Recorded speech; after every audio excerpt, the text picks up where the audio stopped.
Bu gün ölkə prezidenti cənab İlham Əliyevin sərəncam və tapşırıqlarına uyğun olaraq ölkəmizdə ərzaq qıtlığının aradan qaldırılması məqsədi ilə kənd təsərrüfatı rayonlarında aqrar sahənin inkişafı ilə bağlı bir sıra əsaslı tədbirlər həyata keçirilir. Belə rayonlardan biri də heyvandarlığın inkişaf etdirilməsində əlverişli şəraitə malik olan Gədəbəy rayonudur. Geniş yaylaq sahələrinə malik olan Gədəbəy rayonunda yerli fermerlər ilə yanaşı ətraf rayonların fermerləri də yaz aylarında heyvanlarını yaylaqlara gətirir, payız aylarında isə yenidən arana qayıdırlar. Yerli fermerlər isə bildirib ki, son dövrlər heyvandarlığın inkişaf etdirilməsi üçün Gədəbəy rayon icra hakimiyyətinin rəhbərliyi tərəfindən onlara hər tərəfli diqqət və qayğı göstərilir. Rayon rəhbərliyinin dəstəyi ilə hər il istər xırda buynuzlu, istərsə də iri buynuzlu heyvanların sayında artım olur. Heyvanların satışı isə yerli bazarlar ilə yanaşı Bakı və digər böyük şəhər və rayonlarda həyata keçirilir. Əsas məqsəd isə ölkədə ətə olan tələbatın ödənilməsində öz töhfəmizi verməkdir.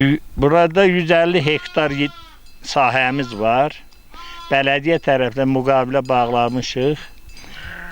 Rayon icra başçısı 2 dəfə bizim bu yaylaqda olublar.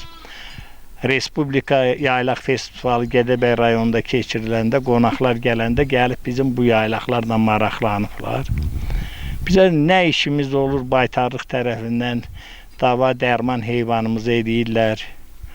Rayona nə işə getmişik, işimizi düzəldiblər, canla başla, nə qayğı olub bizə hamısı qayğı eləyirlər rayonda. Fermerin ən böyük problemi isə xırda buynuzlu heyvanların yununu sata bilməməsidir. Kamran Əsgər Paralı, Hüseyn Hüseynov, Yusif Əliyev bu gün informasiya proqramı üçün.